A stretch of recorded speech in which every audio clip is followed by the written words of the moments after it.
The following presentation contains mermaids. It's your call. For more than 45 years, environmentalists have warned us that some places could become so polluted as to make human life impossible. They have also warned us that resource depletion can become so serious that available resources will no longer sustain human life. When either or both of these catastrophes occur, entire populations will become environmental refugees. Most environmentalists were thinking only of environmental catastrophes of the land, affecting human land-based populations. Like the rest of us, they were taking the oceans for granted. Now, due to our pollution of the ocean and unsustainable fishing, a new kind of environmental refugee crisis has come to our shores. Thousands of mermaids are requesting environmental refugee status. Many other mermaids are angrily demanding resettlement and reparations for what we did to their ocean homelands.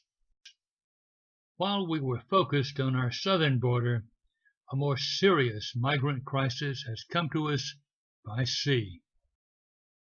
Hello and welcome. This is the Paradigm-Classed Report. I'm your host, Jerry Mills. Pollution and overfishing aren't the only threats that are causing mermaids to leave the sea.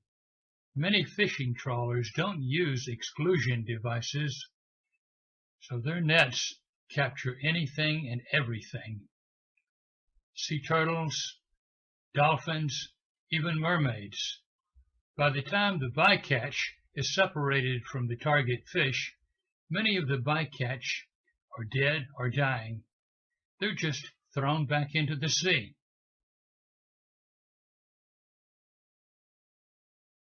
Mermaids encounter unexpected dangers when they try to sneak into our country to seek new lives on land. Sometimes, unintentionally, fishermen catch them. For the mermaid, it's a frightening and painful experience. Sometimes it's even worse than painful. Mermaids have sometimes been known to get trapped when the tide unexpectedly goes out. She then has to wait for the tide to come in again, but it can be a very long wait. During that time, she can suffer from sunburn, dehydration, sunstroke, and even death. Not long ago, Defense Secretary Mattis and Homeland Security Secretary Nielsen were touring one of America's border defense installations. The commanding officer showed them something his men had found lying in the sand on the beach. I caution our viewers, these are some disturbing images. I advise viewer discretion. This unfortunate mermaid had taken some bad advice from somebody, and she had paid the ultimate price for it. For even a battle-hardened warrior like Mad Dog Mattis, it was a heart-wrenching sight. Sadly for the mermaids, even after a long and dangerous journey, a mermaid may still be deported. We have as our guest Dan Bongino. Yes, that's actually somebody's name. Dan Bongino is the host of The Dan Bongino Show and the author of the best-selling book Spygate, The Attempted Sabotage of Donald J. Trump.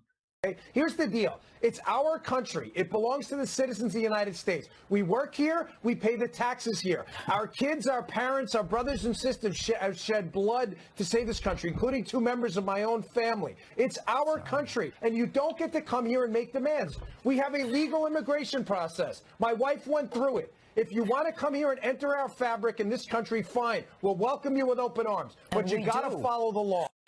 Dan, I'm glad you mentioned your wife's background. People may have gotten the wrong impression. They may have thought that you were somehow against mermaids becoming American citizens.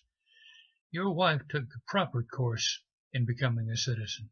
She didn't sneak into the country, live in the shadows.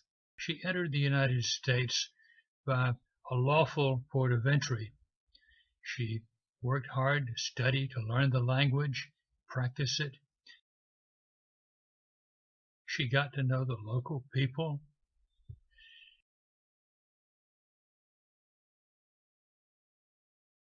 She's studied the Constitution, and she gained lawful employment.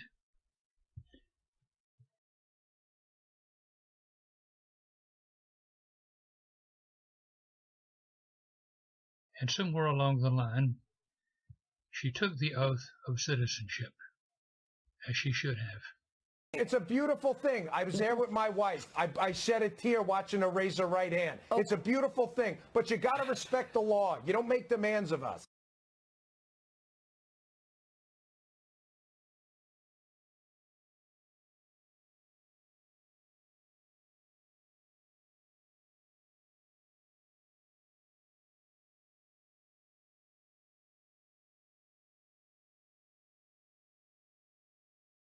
Nancy Pelosi claims that undocumented mermaids don't commit crimes, but you can see here a gang of undocumented mermaids attacking a semi-conscious man.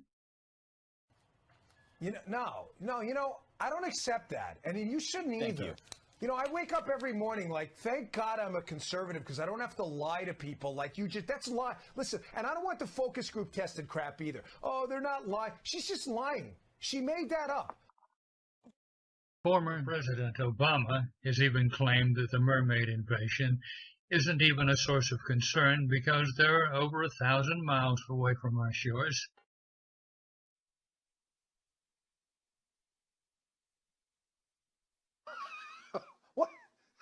What planet do I live on?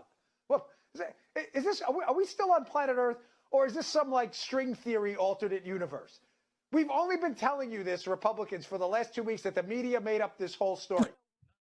Not long ago, when President Trump was a guest on the Jim Acosta show, Jim Acosta tried to make the point that the mermaid invasion wasn't really an invasion. And while he was trying to make the point, a pro-Trump Amazon viciously attacked him, and he was forced to defend himself. It is never going to be a fair debate if you listen to these idiots in the media. They are not telling you the truth. This is 100% propaganda. And such propaganda outlets as CNN and MSNBC claim that mermaids don't even exist, even though their existence has been proven on such documentaries as Animal Planet. Are these people serious? These media folks cannot tell the truth. Dan, the freedom of the press depends on people being able to believe what the media tell them. So when you question the media, you may be undermining freedom of the press. Even when it's obvious that reporters are lying to us, shouldn't we believe them anyway so we can have freedom of the press? They just can't tell the truth. And if you believe for a minute any of this is journalism with the dreaded air quotes, you need to seek professional help immediately. Immediately.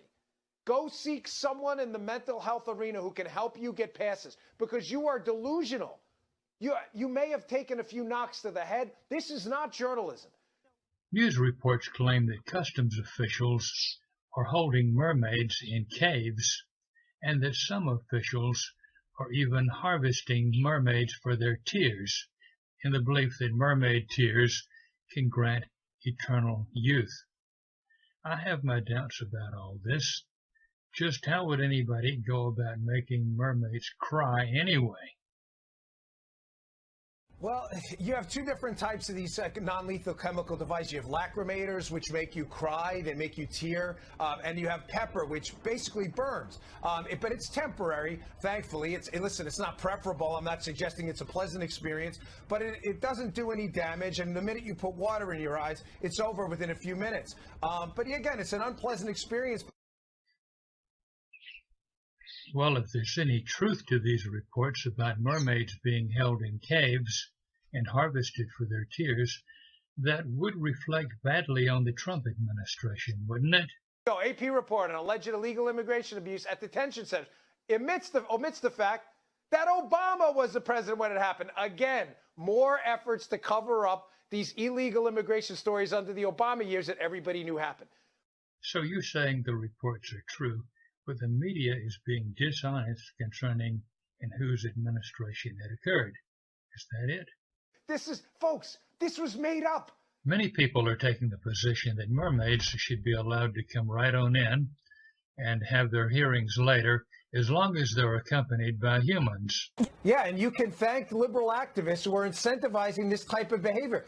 And liberal activists think this is compassion. Yeah. You know who's going to take advantage of this? Okay. People who are experienced in criminal trafficking across the border. Yeah, looking for a better life in America, they hire a smuggler, and this is the way they end up. It's a bummer. Dan, you have a way with words. Thanks for being on our show.